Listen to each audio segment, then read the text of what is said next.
on this computer. Cool. All right, so for the warm up, y'all can see my screen, see my slides. Thank you. I think that was a yes. These are the 3 questions that I want y'all to focus on. And again, this is kind of like higher level, this last question here. But going down, like, so the first one here, how do you personally use email? So just thinking like on your own, when do you use it? What is it useful for? How might you use emails in an application? Why might email be important for an application? And then I talked in the beginning just recently about different protocols for mailing, and we're going to be talking about simple mail transfer protocol when it comes to mailing. And I want y'all to take a look at SMTP, and I want you all to think about the protocol that we've talked about so far is HTTP, hypertext transfer. And I want y'all to think about, with that protocol that you have already learned about, you've already had some experience with, how is SMTP similar? How might it be different? I've linked a few resources here that y'all are more than welcome to take a look at. There's just one article and then the rest are videos. Yeah, so y'all are welcome to take a look at those. I think that they're kind of helpful, or have like helped me in the past to understand what SMTP was. And this last one here is, we won't focus too much on POP and IMAP, but this is also another protocol that we'll at least mention this morning in class. So let's go ahead and take, I think I want to take 12 minutes. You can jump around to all the videos, and also if you want to just Google on your own, that's totally fine with me as well. So I'm going to go ahead and put 12 minutes up here on a timer. Y'all are more than welcome to turn off your cameras and take these 12 minutes to answer these questions using whatever resources you need to.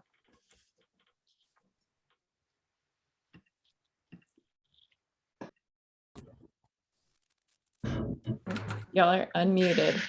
Hot mics. Sorry about that.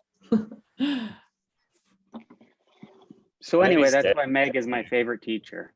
Oh, sorry guys. Lawrence. One of these days, someone's going to be doing something weird.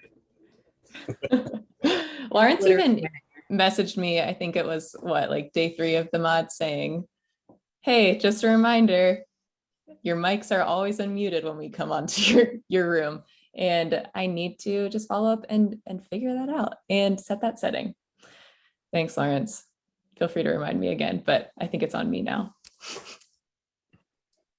We'll set up a daily lunch reminder. I'm like literally pulling up my notes right now and just putting on my to-do list. Mics. There we go. All right, y'all. Cool. Let's go ahead and open this up to everyone. Let's have y'all raise your hand, and I don't care if we get through every question that's in this warm-up. Y'all can still see my screen, yes? Thank you. I guess the main one that, well, mainly I'm interested in hearing like what y'all researched, what questions y'all have, what you learned that was maybe interesting, and also focusing down here on like, what is SMTP and what are some similarities or differences between that and HTTP? So I'll go ahead and take hands. Volunteers for this. What'd y'all learn? / what answers do you have to any questions or questions in general? Alex? I didn't realize that they had those rate limits. I'm not sure if that's, you said, what did we learn? So yeah. I thought that was interesting and I'm wondering like if certain organizations, because I've sent out a bunch of emails in my professional life and wondering how to get through spam blockers and stuff like that, because they're mass emails. And I just wonder if that was another barrier we weren't even aware of necessarily. Yeah, totally. And what else did you read when it came to those limits? What were some of the limits that you were seeing? What numbers were you seeing? 1,000 emails per day with Comcast. Let's say their business customers have a limit of 2,400, so 24,000. It's like, and then Verizon and AT&T are different. They Mhm. put a limit of 100 on the number of recipients you can have in one email. I feel like stuff like that would have caught me up. Yeah. Yeah, internet service providers will have their own limits. I would say like there are definitely ways to get around that more often than not with applications. And today we're not going to be using a third party, but usually like to increase those limits when using a third party, you can pay extra amount, or also with the internet service provider, you can create like some type of deal to say like, hey, these are the limits that we need and adjust that accordingly.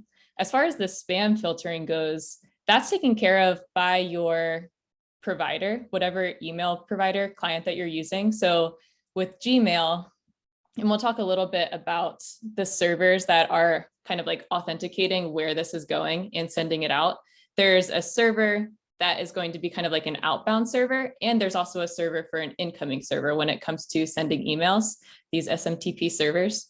And what happens with spam is it will check to make sure that where that email is coming from was validated. And so if it hadn't been, then a lot of times it will get rerouted to that spam folder, depending on what client you're using. What else? What else did y'all learn? Rich? Well, I'm already familiar with it, but I'll say like how I personally use email. Yeah. It's sort of like my new snail mail, essentially, where in the past used to send letters by mail. Now email is like basically my main inbox. I make sure I go paperless because I hate paper mail as much as anyone else would probably hate it. Yeah. Yeah, Yeah, totally. Like, why is it important? Because it's actually very fast, even though I called it snail mail. It's very fast. You can instantly send communication between one person and the other. So Yeah, great points. Thank you. Lawrence?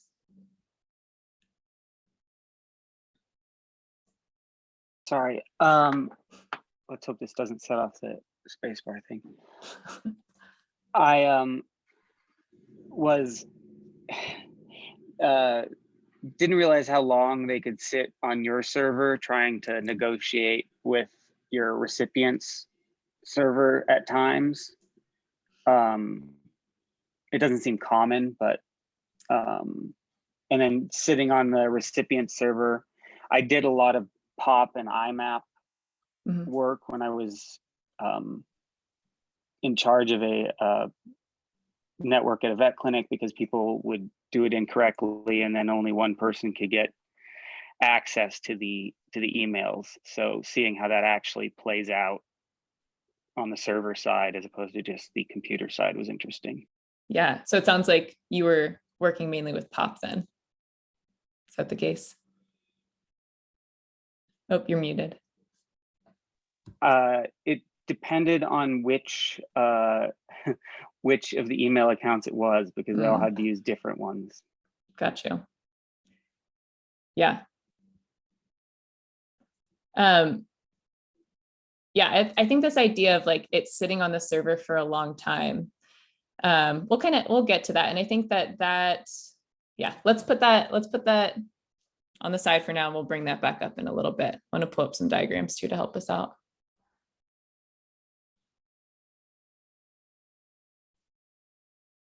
All right. Anything else that came up for y'all? What about this last question? Thinking about SMTP and HTTP. We've worked with HTTP before. Did anyone come across anything that kind of talked a little bit towards the differences or similarities between the two? Alex? Yeah, I Googled and I found this answer that says SMTP is used to transfer email between mail servers, while HTTP is used to transfer data from a web server to a web client. Yes, cool. I like that. So geez, SMTP, you said use for transferring emails between servers? Between, yeah, mail servers. And then HTTP used for transferring. What's going on with my text? data from server to client. Does that sound? Cool. Yeah, great. I'd say like both of these are protocols, right? HTTP protocol, SMTP protocol. And wow, why is this getting, you know what I'm going to do? Jeez. I'm going to get rid of this for right now. I'll put them back later. What was I going to say? Oh, I think what I've seen a lot in kind of like looking up differences between the two and just kind of what we've experienced with HTTP, when we are making a request, an HTTP request, it's to pull information from the server. So I think about like HTTP as kind of like pooling. And I think of SMTP as more of like a pushing type of protocol. So like SMTP, that mail transfer, it's taking what's converted into text eventually and sends it, it pushes it to another mail server. Whereas HTTP, we make a request to be able to get information back.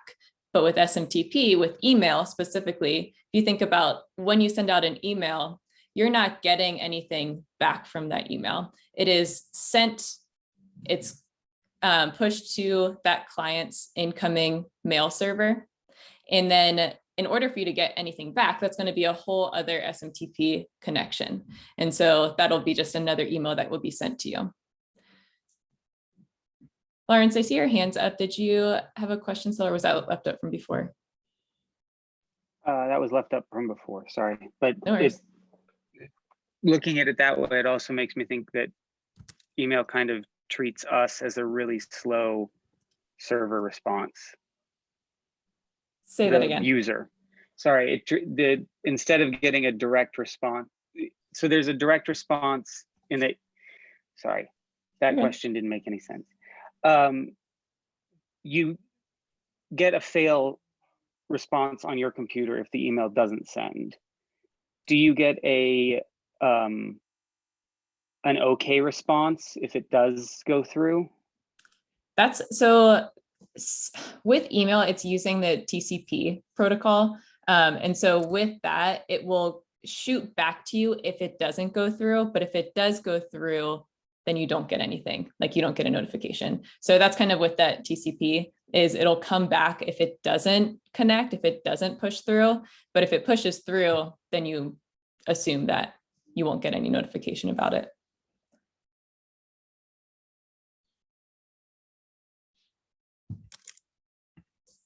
Awesome. Let's go ahead. Let's do a 5-minute break. And when we come back, I want to talk a little bit more about all of this that we just brought up in the warm up and get into kind of visualizing it a little bit more as well. So let's come back at 39.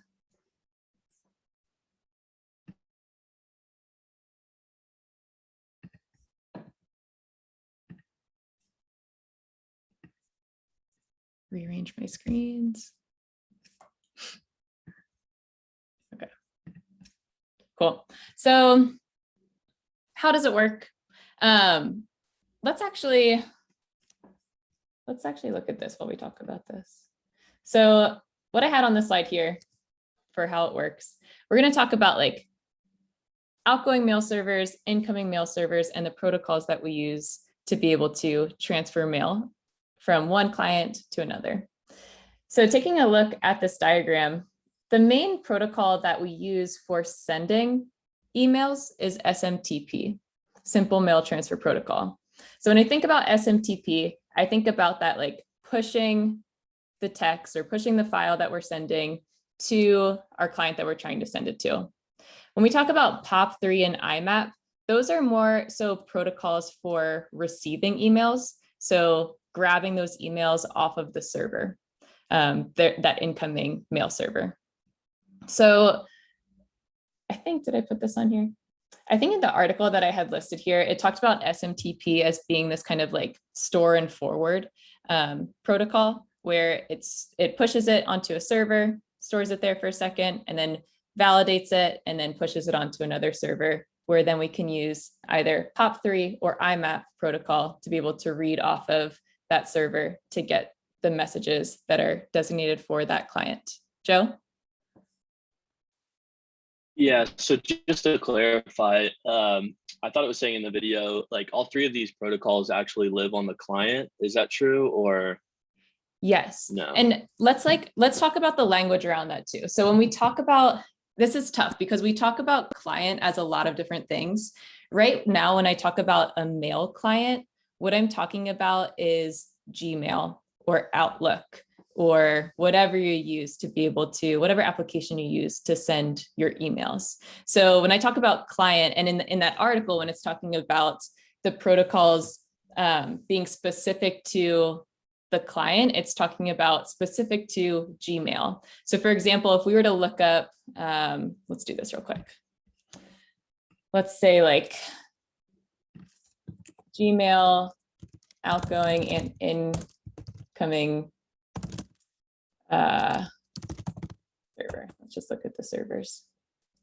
Okay, here we go. So what does it come up with first? Step 2, change. Okay, so with Gmail, there are 2 servers. There's an outgoing mail server using SMTP to push that mail along. And then there's also an incoming mail server that uses IMAP to be able to read those messages that come from a outgoing mail server. So those protocols are specific to the client, such as Gmail. I think, let's take a look at Outlook. Outlook uses IMAP. There's one that does use POP.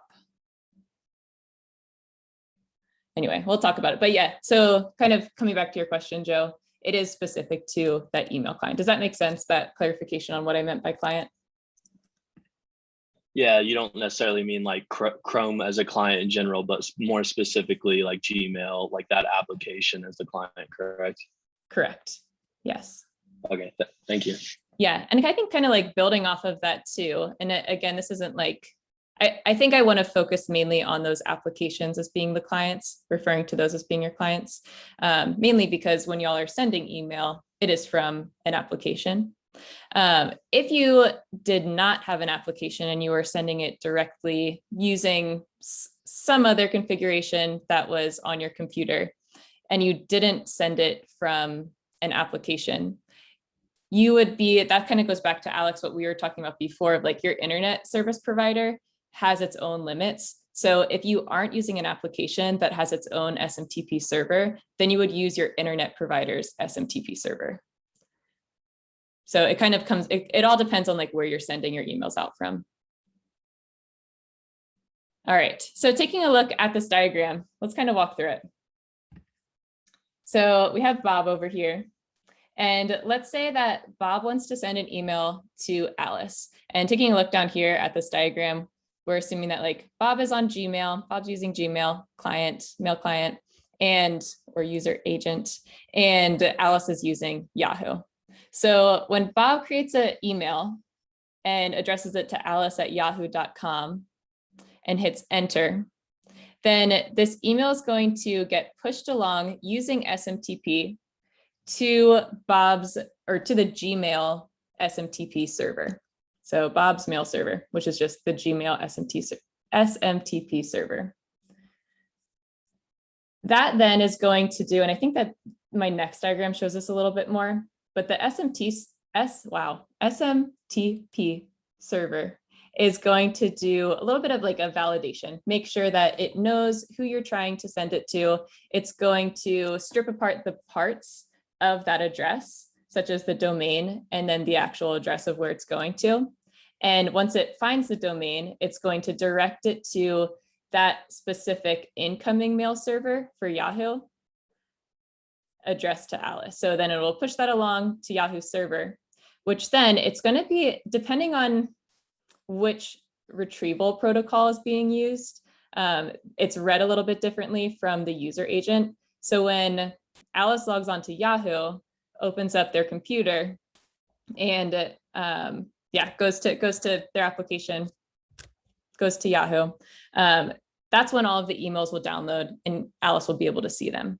So that's when that protocol, either POP3 or IMAP, is used to grab those emails off of the mail server, the incoming mail server, and putting them onto Alice's application so that Alice can see that mail. Again, this is a little bit different depending on the client. So I would say POP3 is probably the protocol that is least often used, mainly for reasons around its defaults. With POP3, I think like the main differences between POP3 and IMAP is that POP3, once Yahoo, let's say, grabs the emails off of the server and pulls them off of the server into the application where Alice is looking at their emails. Once they pull that off of the server, it's gone from the server. And if Alice were to log on to Yahoo using a different device, then Alice wouldn't see like live updates as to what was previously pulled off of the server. So let's say like, Alex, you're at the top of my screen right now, so I'm still using you as my example. But let's say I sent Alex an email and Alex was on her phone and saw that she got that email. It was pulled off of the server. If Alex then goes to her computer and takes a look at her email, then she wouldn't see that email from me. It would have only been pulled to one device. And so we can kind of see how like this might be a little bit outdated. If you think back to when there was only one computer, one work computer, or one computer at home, this was okay because you checked your email in one spot. And there are definitely ways to like go around this and change the default settings of POP3. But that's kind of, I would say like the downside of using POP3 are those default settings of if you were to look at one device, it's probably going to be different from the next device that you look at when you go and log into your email. An advantage of it though, since it is pulled off of the server and then stored onto that local device, is that I guess one, like less storage on the server, but two, you can access your emails offline then. So that was kind of a preferred reason why people would use POP3 in the past, or applications would use POP3. With IMAP, and this sounds a lot more familiar to us, when using IMAP, let's say I sent Alex that email, Alex gets it on her phone, and then she can go ahead on her computer and see the same exact emails that she saw on her phone. So everything is synced up. So what happens there is the copies of the emails are never taken off of the server unless, in this case, Alice here were to delete those, send a delete request to delete something off of the server. In that case, it would be removed from the server. So copies of the data on the incoming mail server are sent to all applications that access that server. I think this is a lot. Again, kind of new stuff, but just overarching what's going on with the protocols. I see, Joe, you have a hand. What question do you have? Yeah, sorry. And this Okay. may be like more of a question to delegate to like after class. I was just curious where I use like a application called Blur to generate kind of like fake emails for, I don't know, like to prevent kind of spam emails going to my main email, I guess you could say. How does that like play into this protocol process? I was just curious. I would be curious. I'm not too familiar with Blur. It's an application. Yeah, I can share my screen real quick and kind of just like show you like what it like I guess looks like kind of. Let's or like I said, we can discuss it after class. Yeah, let's save it till after class. I am curious about it, but can you actually put in the code help channel, can you start the thread for emails? Yeah. And then sure. maybe link the docs for Blur or just the link to the application. Okay, thank you. Thanks, Joe.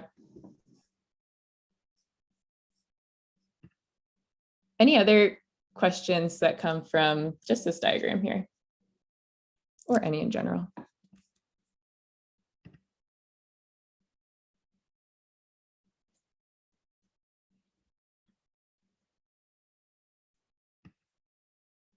I think this next, if y'all have the slides up, you're welcome to take a look at this too. I think this next one is a little bit more detailed. And this kind of goes through that process of like a user sends out an email, goes to an SMTP server. The server does a lookup to see where it needs to send those emails to. And then it sends that email to the appropriate incoming server. And then using POP through your IMAP, it's then transferred to that client's mail agent for the client to view or for the user to view.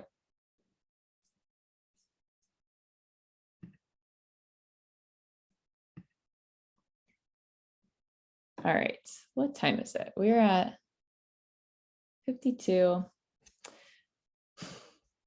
Okay, maybe it's never too soon for another break. Here's what I need to do. I need to, or I want to make your groups for this activity. And so if you have not yet completed the poll that's in the 2103 backend channel, please go ahead and do that. I'm going to make these groups. I think it should take me maybe 3 minutes. So let's go ahead and do like a 3-minute break. Y'all can come back at 55. But make sure that you take the quiz, the simple poll in 2103.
All right, I tried my hardest to get y'all into groups where there's like a good mix of people that were interested in driving, navigating, sitting back and listening, or didn't really care.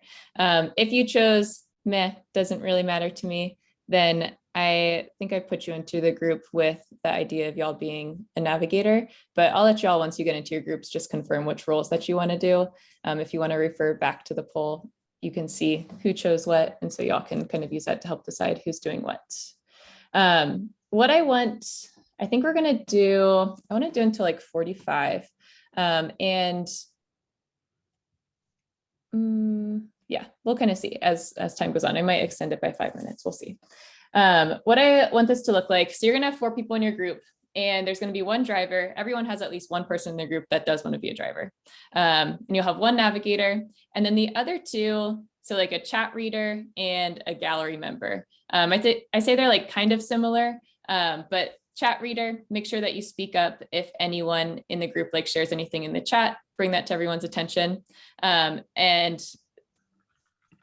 there's also this part of this description for Star Stopper. I'll explain that in a second. And then the driver navigator, or sorry, not driver navigator, the gallery member / chat contributors. This is someone that is interested in kind of like sitting back, watching, but also giving your 2 cents via chat if you feel like there's something that you would like to ask or bring up. Descriptions for these are kind of on this slide as well. So yeah, driver, you're going to pull down the app locally, share your screen with your group. Navigator, you're going to use the lesson plan. So the lesson plan is set up like a tutorial, and you can use that lesson plan to kind of talk through what you want the driver to do. So use that as your main resource on this. And then chat reader / Star Stopper, keep your eye on the chat. Y'all can kind of sit back and watch as well. If you or someone from the gallery has an idea, or suggestion, make sure that you relay that to your driver and navigator if anything comes up in the chat. And then you're also going to be responsible for making sure that all stars that are in the lesson plan are hit. So let's go ahead and take a look at this lesson plan. Okay, yeah, it links you right to this part of the tutorial. So this is going to be the repo that the driver is going to clone down. And let me just run it so y'all can see kind of what you're starting with.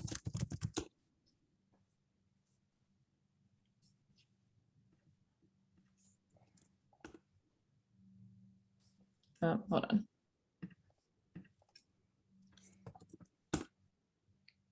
Okay, so this is what y'all are starting with the application.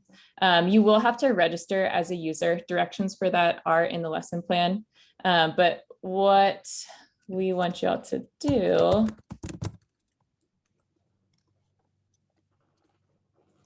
is when you register as a user, you're taken to this page to give advice to somebody, and you'll put in somebody's name, and then you will also put in their email address. And when you hit send advice, we want that to send out an email to them.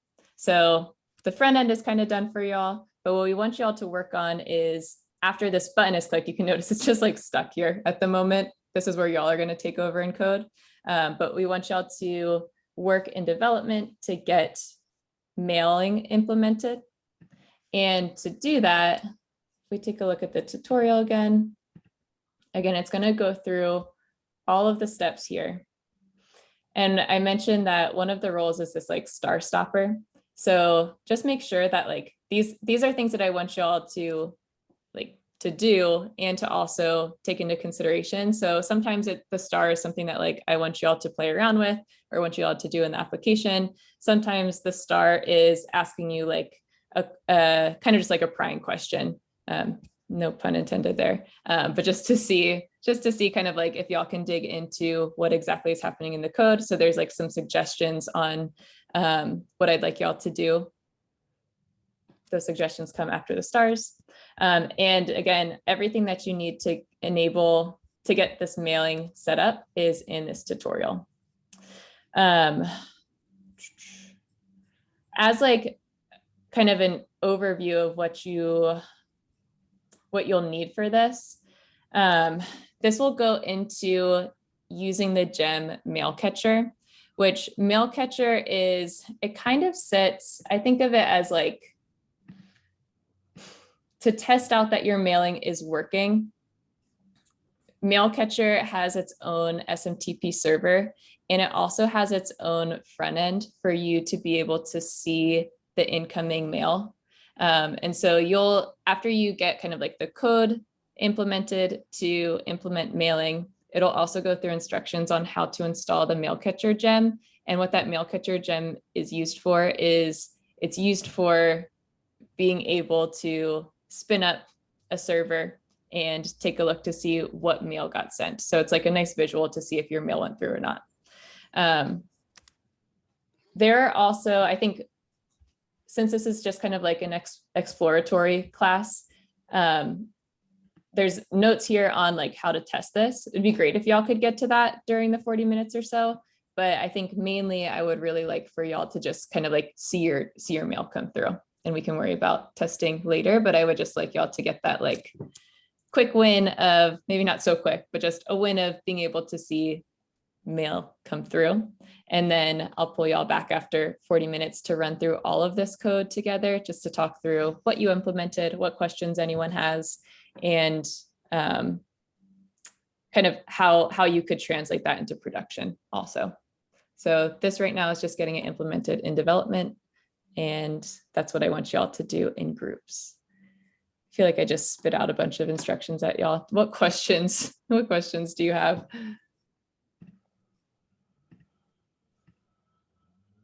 Taya?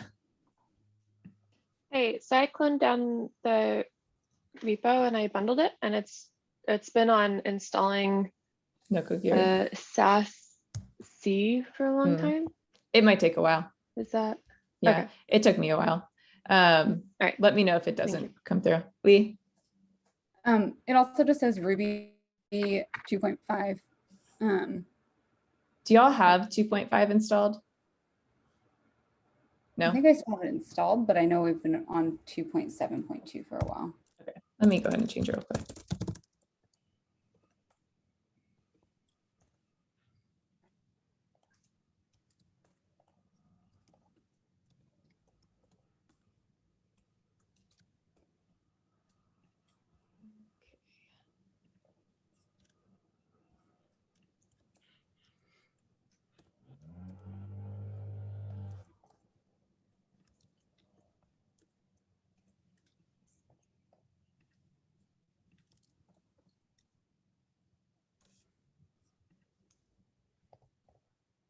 Interesting. I think when you pulled it down, Lee, or have you pulled it down yet? Have you been able to bundle it?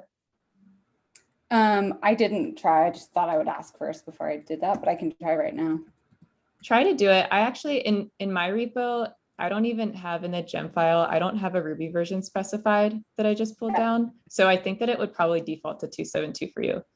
Okay, perfect. Yeah, I didn't see it either. Otherwise, I was just going to change it and not say anything. But I just pulled it down, and let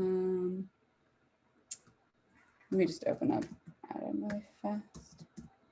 I think it did. Okay, let me know. Alex, do you have a question? I was about to put my hand down. I was just, mine said something about a different version of Rake, but I just wanted to say that doing the bundle exec thing before you run stuff is working to avoid any issues. Okay, thank you. Yeah, I think that, yeah, let me know if I need to hop into any groups to kind of go through any environment issues, but I think y'all should be fine with it not being specified in the gem file. But let me know, just raise your hand or Slack me and I can jump into your groups. I'm going to jump around to all the groups as well and just see where y'all are at. Taya? It says we should have one failing spec, I think. Yes. I'm getting I believe you 9. should. Okay. Is that a breakout group thing? Yeah, Lee, did yours run? Do you have yours pulled down? I do. Mine, I'm just doing the Rails DB create, and I can tell you in just a hot second. Thanks for helping me all. I swear I ran through this all before class, but I swear y'all have more issues than I just have on my own computer.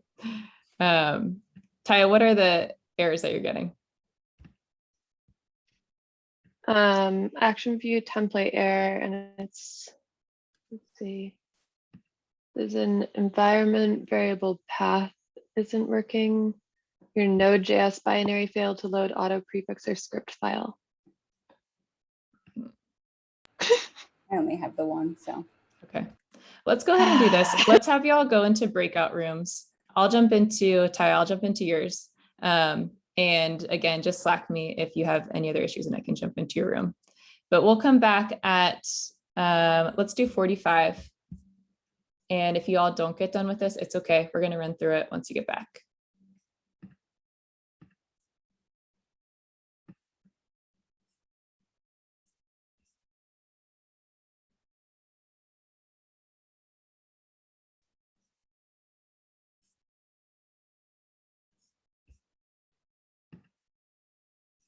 I have two Riches in the room. The one that is speaking is the one that is real. Okay, I had to go pick something up. It was kind of an emergency. So no worries. my computer at home is connected and I'm on my phone right now. Okay, I'm putting real Rich into the same room Good. with fake Rich. Okay.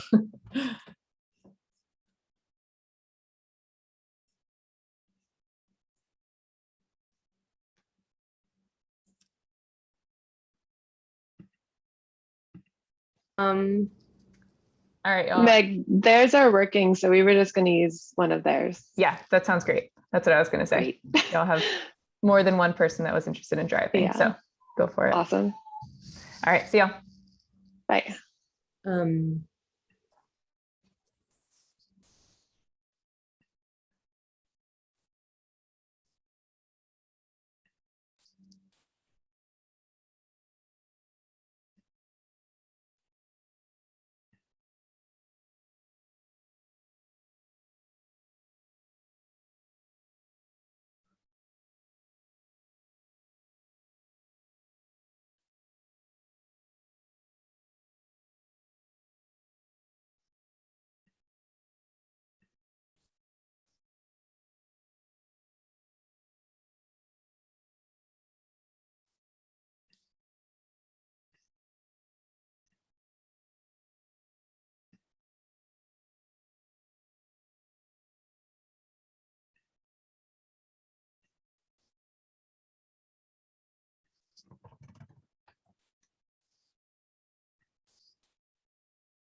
Oh, we're not muted. Hot mic. Muted. Yeah. We were in the middle of reviewing some of the stuff that we were doing. So some of that review to make sure everybody's comprehension was up to snuff was kind of rushed at the end. That's okay. We'll go through a little review as well.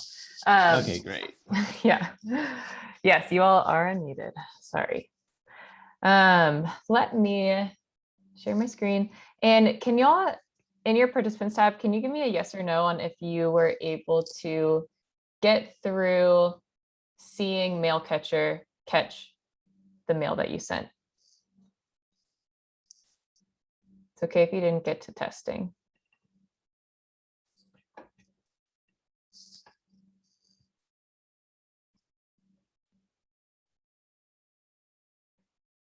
Yes or no?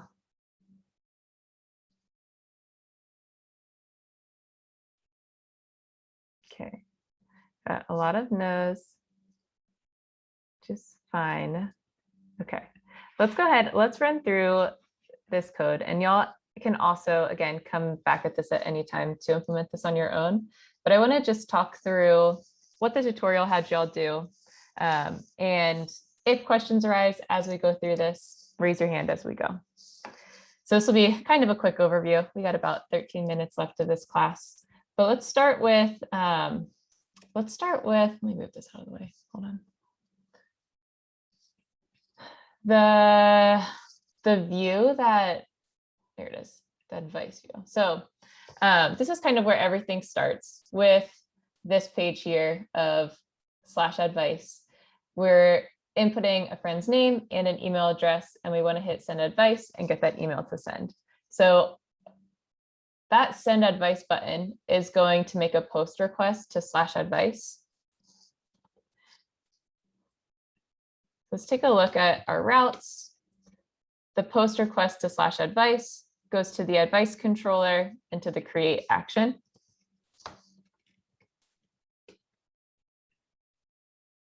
And so this was kind of like all written out for you in the tutorial. But let's break this down a little bit. What I asked y'all to do in one of the stars is to put a pry under line 8 and to just see what advice generator was generating. If you called @advice.message on that advice generator, this is actually calling out to a service to give back just random pieces of advice. This class used to be, did y'all have Mike Dow as a teacher? As an instructor at all? He used to make this class, and mailing was working a little bit differently at that time for development, but he used to make this class such that everyone, and y'all maybe know who Sal is, he used to be the backend director. The class used to be a class where everyone would write an email to Sal or generate an email to Sal just telling him that he changed. And that's all it said. And I was like, that seems very passive aggressive. So I have changed this to be, or we've changed this to be more friendly, nicer advice. So yeah, this is calling out to a service just to get random pieces of advice. So anytime that you call message, advice is generated.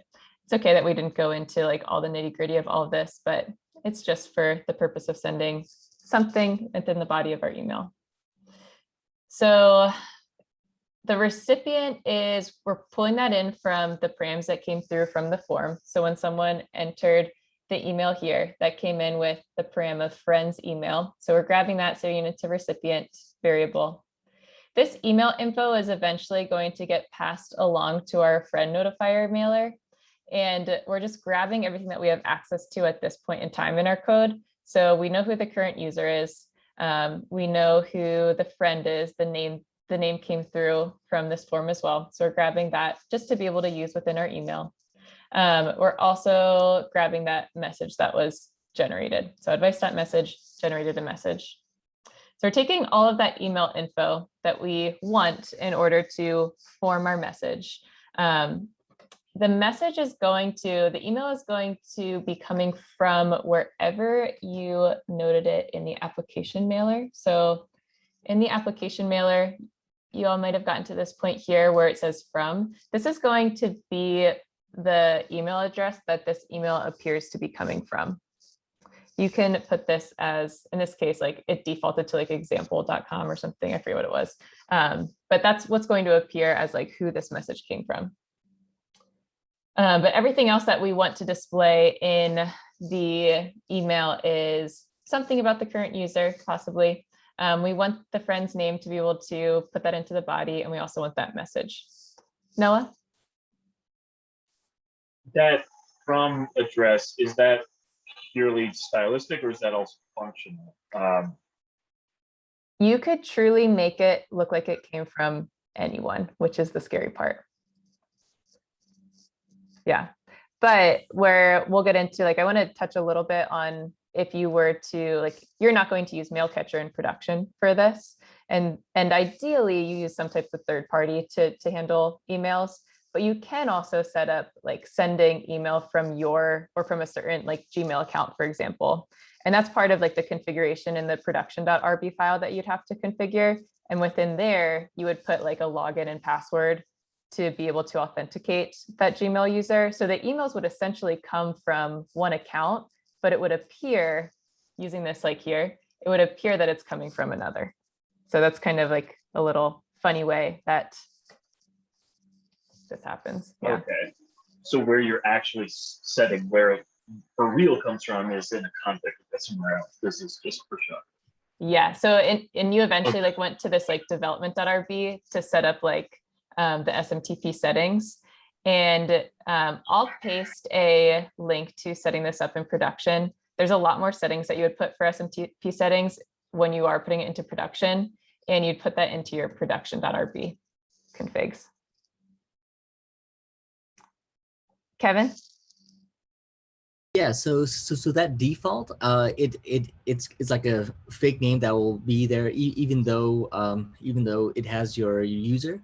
I guess I initially assumed that the user email would override the default once they're logged in, but it would always just to show the that kind of screen name instead of the actual user email it's from.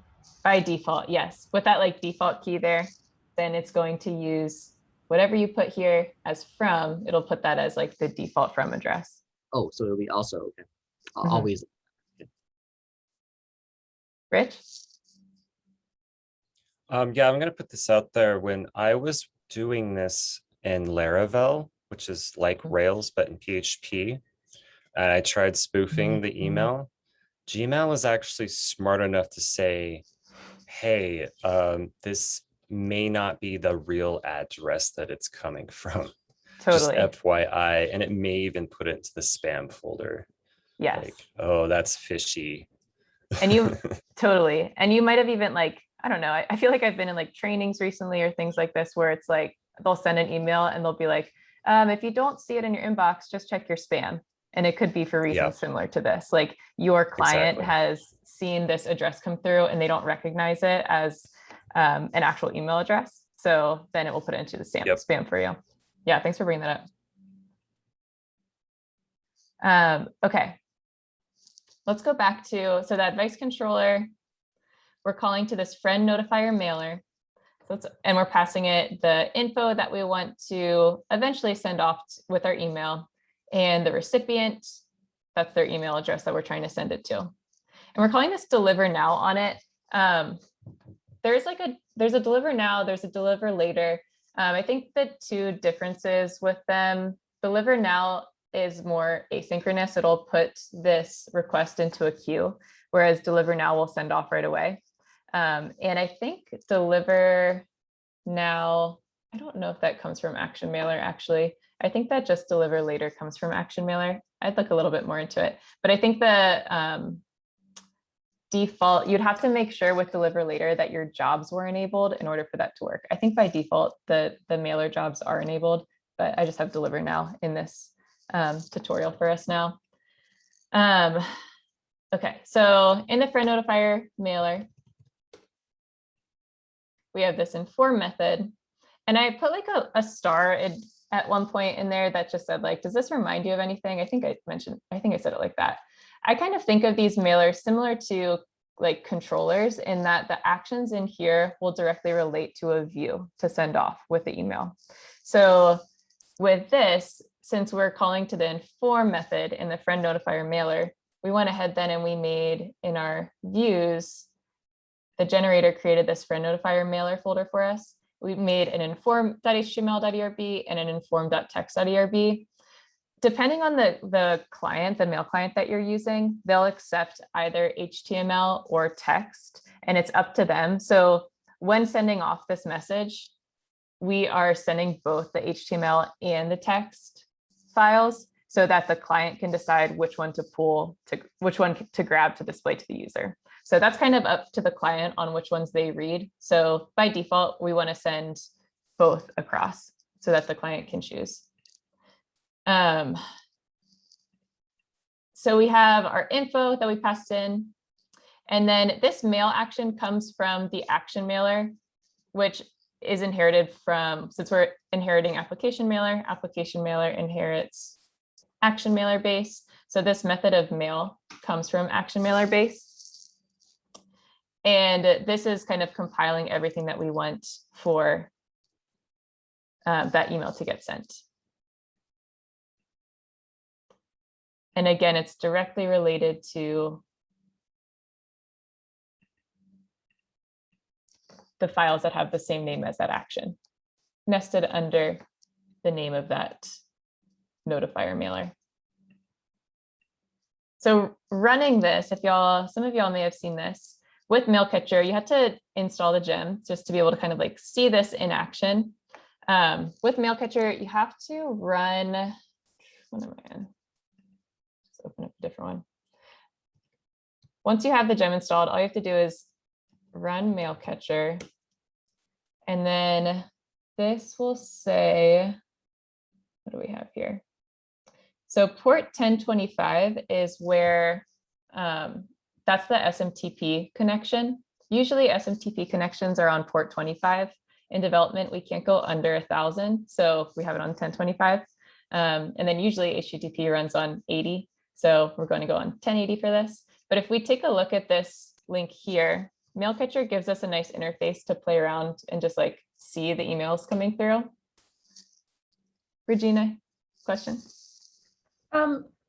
Do you know off the top of your head if there's a specific gem that you need to install before Mailcatcher to get Mailcatcher to work? You might have to, depending on some of your versioning that you have. I put a message, or I just wrote something in the lesson plan on, I forget what the gem is that you need, but I put it into the lesson plan saying like, hey, if you have this error pop up, then install this gem first. Okay. I think I linked this Stack Overflow post about it. Cool, thank you. Yeah. Cool. So now we can get to Mailcatcher. And if in our friendly advice, do I have this running? Let's run friendly advice. Go ahead and refresh this. And let's say we'll send a message to Tim at example.com, and send our advice. And we can see Mailcatcher just went up by 1. And we can see that this was caught here. This is not necessarily like our Mailcatcher server is not checking to validate that the email address is valid. It's just checking to make sure that when an SMTP connection is set up, everything that's needed in order to send out an email is there. So we can take a look into this and we can see what this email would look like if it were to get to Tim's account or Tim's SMTP incoming mail server. And you can see like the HTML, we can also see the plain text of it. And once it gets to whichever server is the incoming server, based off of what that client is using for their protocol and how they're reading in that text, they might choose HTML or plain text, but it comes across as both. And you can also see the source code from it as well.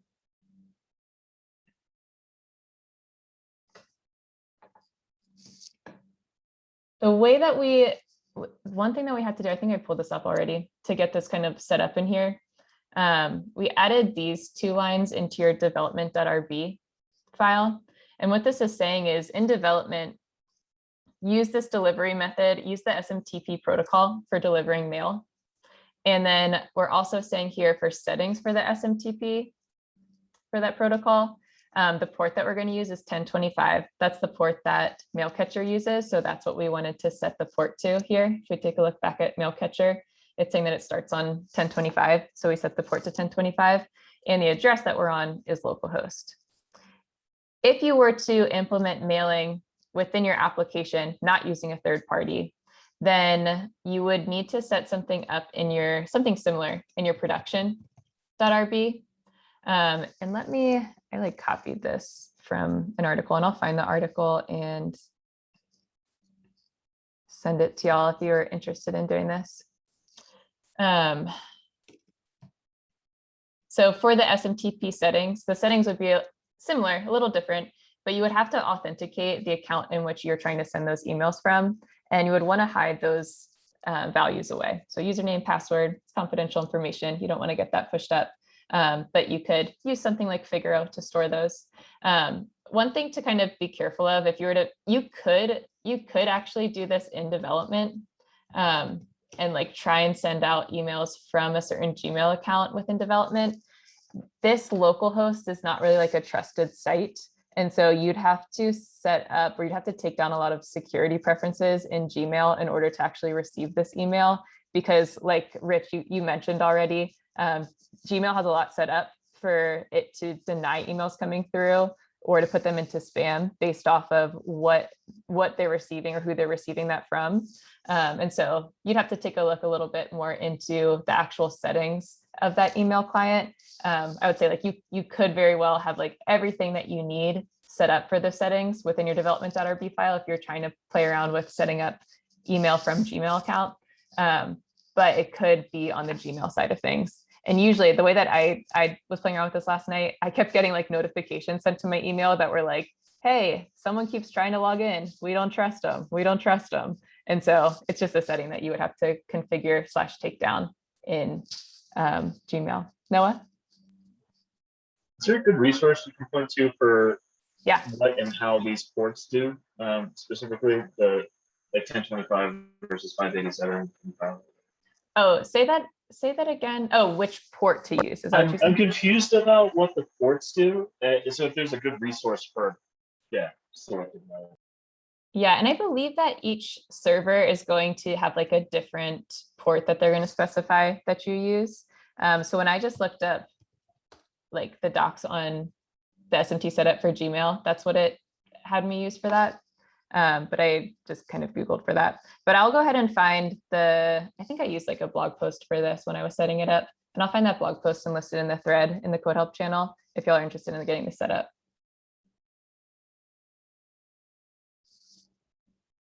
And yeah, no, as far as like the port, me knowing to put this port as 1025, it was truly just because when I ran Mailcatcher, I could see that it was running on 1025. So it's all dependent on like where that application is deciding to run. All right, y'all. Again, this is something that we are not ever going to ask that you all implement on a test or even request that you do it in a project. If you do it in a project, that's totally up to you. This is kind of just like extension stuff, but just something that we wanted to look into today and try out something fun, something new. But with that, y'all have some, I think, Accountability Buddy check-ins today.